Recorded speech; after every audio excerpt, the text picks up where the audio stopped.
dari kelompok 5 di sini untuk mempresentasikan mengenai instrumentasi dan pengukuran pertama pada sensor suhu berdasarkan perubahan material. Sebelum itu kami izin memperkenalkan diri. Nama saya Dewa Satria Wijaya Slaban. Nama saya Radif Pangatul Putra. Nama saya Ines Pekristi Purismekub. Nama saya Septian Rabi Siregar. Nama saya Muhammad Zafar Hafiz. Nama saya Wiradra Limbo. Oleh karena itu ada 3 hal yang ingin kita bahas. Yang pertama, perubahan warna sebagai indikator suhu.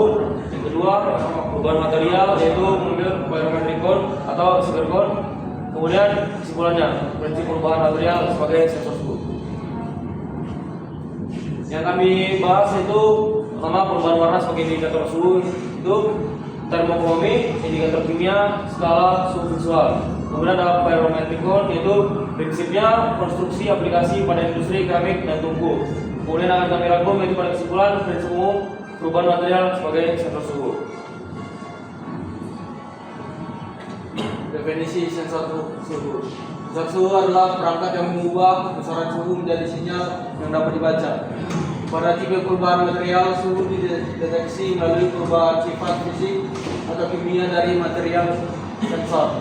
Jadi jenis perubahan material itu ada 4, yaitu yang pertama ada perubahan warna atau termokromi, lunakan atau deformasi material, perubahan fase dari padat menjadi cair, dan yang terakhir ada reaksi kimia irreversibel.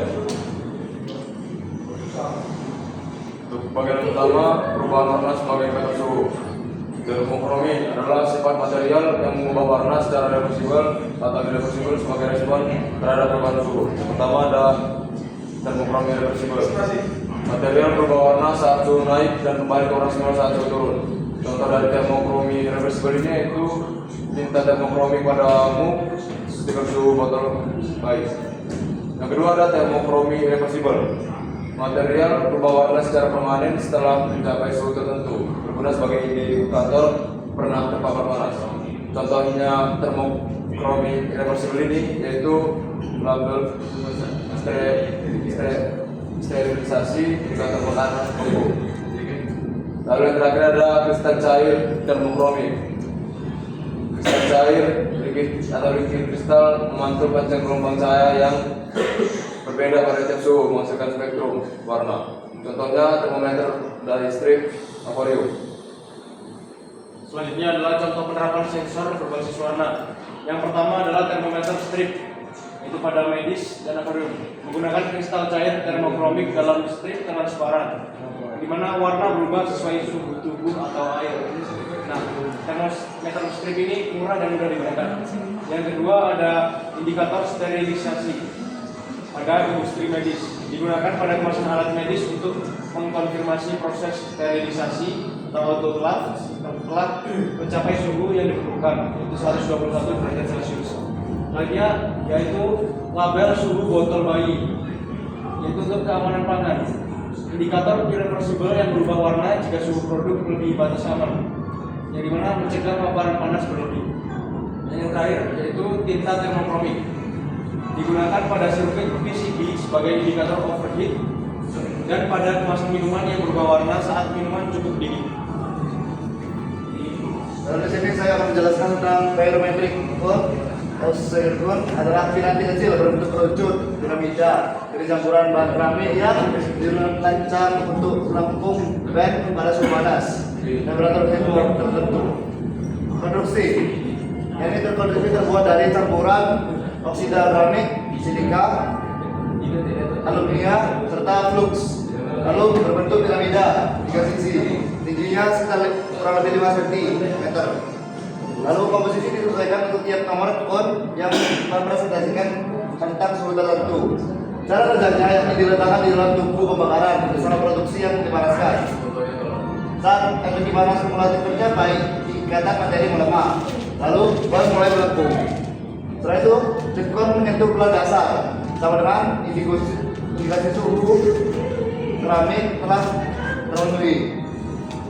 Lalu target ini tidak menggunakan listrik, ya, atau akan tetapi tidak menggunakan listrik, yakni murni respon thermal material. Ini adalah lanjutan nomor segerkon dari nomor kon waktu tanggal 2 sampai tanggal 15, suhu rendah 585 sampai 70 derajat Celcius. Itu suhu rendah. Aplikasi umumnya pada luster glass atau dekal. Lalu pada nomor kon 14 sampai 1, suhu rendah 1874 sampai 1060 derajat Celcius. Itu low fire. Aplikasi umumnya seperti Garden Duel atau tebingkan tanah.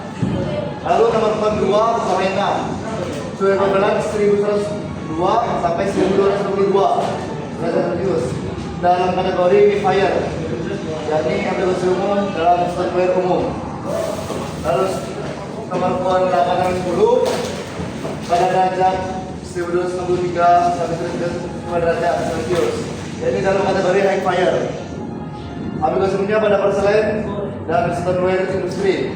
Lalu dryer dalam nomor kon 11 sampai 42 dalam suhu ekvivalen 1319 derajat sampai 1610 derajat Celcius atau bisa sampai lebih. Itu kategori sangat tinggi. Aplikasi umumnya refraktori, bahan api, industri. Selanjutnya kita akan membahas terkait dengan kelebihan dan keterbatasan dari sistem ini. Dimulai dari kelebihan. Kelebihannya yang pertama yaitu dapat mengukur hardware atau suhu waktu, lebih relevan untuk proses pembakaran keramik. Yang kedua yaitu tidak memerlukan sumber daya listrik. Yang ketiga yaitu murah, mudah diproduksi, dan tersedia standar internasional. Selanjutnya nomor 4 yaitu sangat andal untuk rentan suhu tinggi atau lebih dari 1000 derajat Celcius yang sulit dijangkau oleh sensor elektronik biasa. Terakhir yaitu dapat memberikan indikasi visual langsung yang mudah dibaca.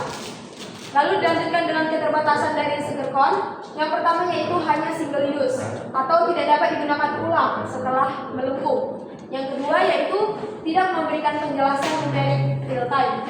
Yang ketiga, akurasinya dipengaruhi oleh kecepatan pemanasan. Yang keempat yaitu membutuhkan pengamatan visual manual atau tidak otomatis. Dan yang terakhir yaitu segerkon ini tidak cocok untuk pengukuran suhu yang berubah cepat. Selanjutnya yaitu aplikasi industri segerkon. Yang pertama yaitu dapat diaplikasikan pada industri keramik dan gerabah. Dalam bidang ini digunakan oleh pembuat keramik untuk memastikan proses melayar sempurna dan tubuh keramik mencapai kematangan yang diinginkan dalam kiln. Selanjutnya yaitu dapat kita aplikasikan pada batu bata refraktori. Hal ini berfungsi untuk memastikan bahan tahan api yang diproduksi pada suhu yang tepat untuk mendapatkan kekuatan dan resistansi termal yang optimal. Selanjutnya yaitu pada aplikasi industri kaca. Ini berfungsi untuk digunakan dalam furnace kaca untuk memonitor hardware selama proses annealing dan pendinginan terkontrol pada kaca. Selanjutnya yaitu pada bidang penelitian material. Kita dapat menggunakannya di dalam laboratorium untuk menentukan titik sintering, fusi, dan perubahan fasa material keramik baru. Selanjutnya yaitu tungku industri. Ini berfungsi untuk sebagai pelengkap atau verifikasi termokouple pada tungku industri besar, memberikan konfirmasi visual yang independen. Yang terakhir yaitu pada bidang material pertahanan. Produksi material refraktori untuk perlindungan thermal kendaraan militer dan juga dapat digunakan untuk komponen roket memerlukan kontrol suhu sintering yang presisi. Selanjutnya akan dilanjutkan oleh rekan kami. Baik, jadi pada bagian terakhir adalah bagian kesimpulan mengenai prinsip perubahan material sebagai sensor suhu. Yang pertama dapat kita simpulkan adalah perubahan warna atau termokromi. Pada termokromi sendiri, material itu mengubah warna sebagai respons terhadap suhu, baik secara reversible, contoh seperti kristal cair, maupun irreversible atau indikator sterilisasi. Cocok untuk rentang suhu yang rendah menengah. Kemudian pada bagian kedua itu parametric cone atau segerkon. Itu kon keramik yang melengkung saat heat work kumulatif tercapai. Membuat kombinasi suhu dan waktu, bukan suhu instan. Standar utama industri keramik dan refraktori suhu tinggi. Yang terakhir adalah prinsip umum. Perubahan material sebagai sensor suhu memanfaatkan perubahan sifat fisik atau kimia yang dapat diamati dan dikuantifikasi. Kelebihannya itu sederhana, ada kapal listrik. Keterbatasannya umumnya tidak real time dan sering single use.